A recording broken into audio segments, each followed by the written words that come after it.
from them. It's because they want to know more about it, but then within the limited forces and within the limited, as Colin said, it has to be, you have to also start learning. And in that process, we had to kind of work with the judges to share with them the smaller issues like what's the difference between formal equality and substantive equality, starting from the CEDAW and then moving on to the reproductive health rights. And in 2009, we had a very wonderful judgment, we call it the Lakshmi judgment, where they actually established the whole right to abortion as a constitutional right as well. In Nepal, it's a wonderful, in the interim constitution, we had an opportunity to again work with different civil society members to include right to reproductive health as a fundamental right. But then again, as Colin was saying, just having the right there, but if it's not implemented, then where do you go? So you go back to the court. And this was a case again of a woman from the far western district of Nepal who was pregnant for the 5th time, and she did not want the pregnancy. So she and her husband both went to the public hospital to say that they wanted to terminate the pregnancy, which is legal in Nepal under various circumstances. But then she was asked for 1,200 rupees, and she could not pay that. She went to another hospital. In a private hospital, the charge was even higher. She could not. And what happened to it? She had to continue the pregnancy. So out of that case came up. And then it also was kind of the writ petition that came up was a very strong case.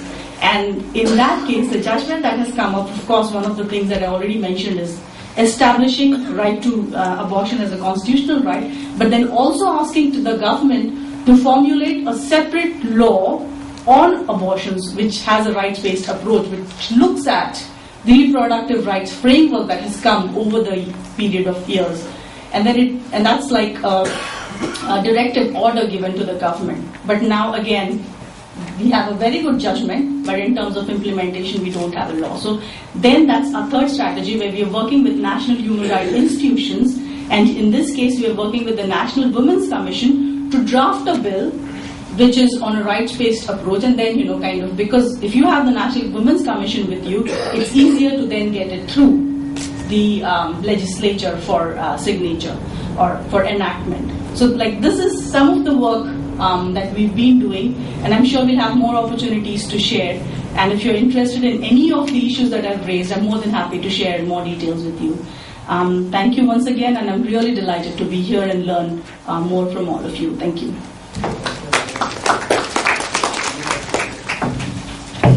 Thank you all. Thanks, Mr. Colin Gonzalez, for enlightening us on the various power of law and how we can use law for restoring the reproductive rights of the women and save their life.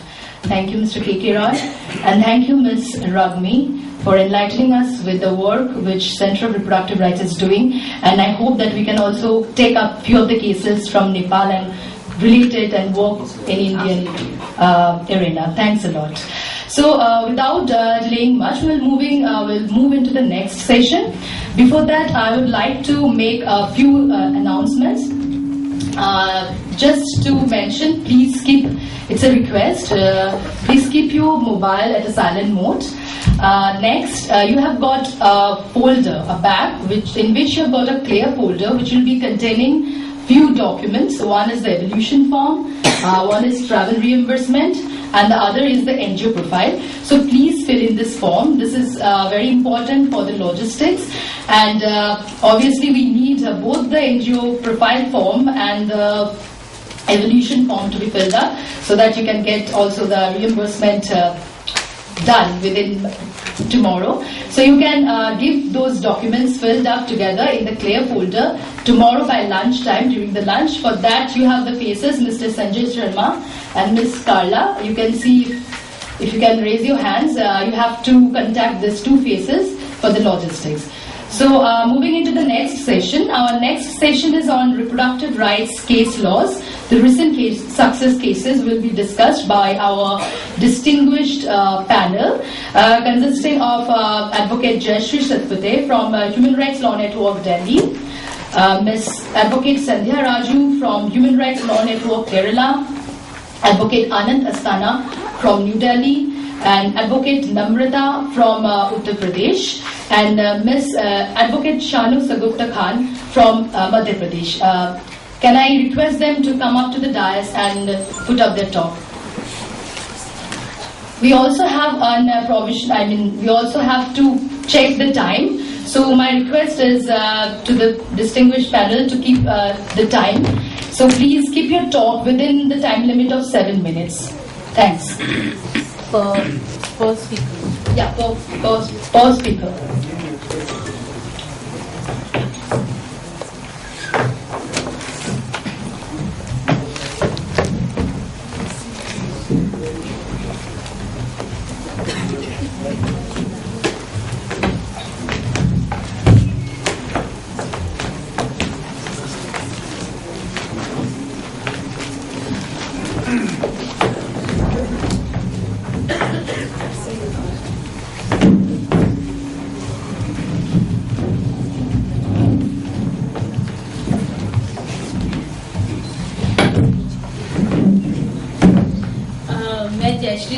HRLN के साथ पिछले 6 सालों से काम कर रही हूँ। आपको धन्यवाद देना चाहती हूँ इस मौके के लिए, आपके साथ बात करने के लिए जो मिला है मुझे। कॉलिन ने दिल्ली में जो हुई 2-3 केसेस के बारे में पहले ही बताया है, और वक्त को देखते हुए मैं बस थोड़ा और एम्फसाइज करूंगी 1-2 एस्पेक्ट्स पे जो मिस आउट हो गए। जो एक केस के बारे में कॉलिन ने कहा था, फातिमा का केस, उसमें वो रिट पिटिशन डाला गया था लक्ष्मी मंडल के नाम से, जिसमें एक लेडी जिसके बारे में ऑलरेडी कॉलिन ने बताया था कि डेड फीटस कैरी कर रही थी, किसी भी अस्पताल में उनका इलाज नहीं हो पा रहा था। हमने रिट पिटिशन डाली, उसमें हमको रिलीफ मिली और वो अस्पताल में एडमिट हुई, और उसके बाद फिर से वो प्रेग्नेंट हुई और उनको कोई मेडिकल असिस्टेंस हेल्प नहीं मिल पाया, हाईली एनीमिक थी, और उन्होंने घर में डिलीवरी के दौरान उनकी मृत्यु हो गई। उसी दरमियान और एक केस हुआ था फातिमा नाम का, कॉलिन का थोड़ा नाम कंफ्यूज हो गया होगा, जो निजामुद्दीन के झुग्गियों में रहती थी। झुग्गियों में क्या, जैसे ओपन में ही रहती थी। वो लेबर पेन में गई और उन्होंने वो अस्पताल उनको ले जाया गया, पर हॉस्पिटल में उनको एडमिशन नहीं दी गई लेबर पेन के दौरान, कह के कि अस्पताल में कोई बेड खाली नहीं है। उसी अस्पताल के सामने जो पेड़ था उसके नीचे उन्होंने डिलीवर किया। इन दोनों केसेस को लेके हमने रिट पिटिशन फाइल की सुप्रीम कोर्ट में, 2 रिट पिटिशन फाइल की जो टैग हो गई थी, और उसमें हमें एक दुनिया का सबसे पहला वर्ल्ड का सबसे पहला जजमेंट जहां पे कहा गया कि surviving child birth, pregnancy and child birth is a fundamental right. और वो जजमेंट मिलने के बाद तो फिर हमने कई और केसेस फाइल की दिल्ली हाई कोर्ट में, वो जजमेंट को साइट करते हुए और ऐसे इंस्टांसेस और लेते हुए दिल्ली में जहां पर हेल्थ डिनाई किया गया अस्पताल में एडमिशन। और एक ऐसा केस हुआ होमलेस महिला का, जो सीपी एरिया में उन्होंने रास्ते पर डिलीवर किया रात को करीब 12 बजे मॉनसून सीजन के दौरान। डिलीवरी के बाद फिर वो रेंगते हुए किसी शेड के अंदर गई और पोस्टमार्टम डिप्रेशन में आ गई। मॉनसून की वजह से कई इन्फेक्शंस उन्होंने पिकअप कर लिए स्ट्रीट से, और वो किसी को खुद को हाथ नहीं लगाने देती, बच्चे को हाथ नहीं लगाने देती, और 3-4 दिन में बिजी स्ट्रीट पे थी वो पड़ी हुई, 3-4 दिन में उनकी मृत्यु हो गई। ये केस दिल्ली हाई कोर्ट ने सो मोटो टेकअप किया, और उस केस के दौरान आर्ग्यूमेंट में हम लोगों ने जाके, संजय जी ने जाके, हम लोगों ने उनके साथ जाके फैक्ट फाइंडिंग किया कि उस महिला की कंडीशन क्या थी, उसको क्या मदद की जा सकती थी, कितने किलोमीटर के दायरे में अस्पताल और पुलिस स्टेशन थे, और कहाँ पर उसका राइट डिनाई हुआ, फंडामेंटल राइट उसको डिनाई किया गया। और उस केस में ये निकल आया कि 5 शेल्टर होम ऐसी महिलाओं के लिए जो होमलेस प्रेग्नेंट और लैक्टेटिंग है, उनके लिए क्रिएट किए जाएंगे।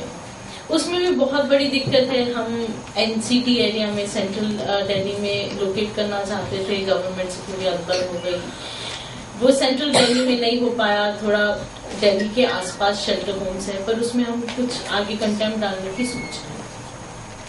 लक्ष्मी मंडल केस जिसके बारे में मैंने पहले कहा था, उसमें भी कॉम्पनसेशन मिला था उस केस में, पर जजमेंट के तुरंत बाद कॉम्पनसेशन अमाउंट दिया नहीं गया विक्टिम्स को, तो उसमें भी हमें कंटेम्प्ट पिटिशन फाइल करनी पड़ी।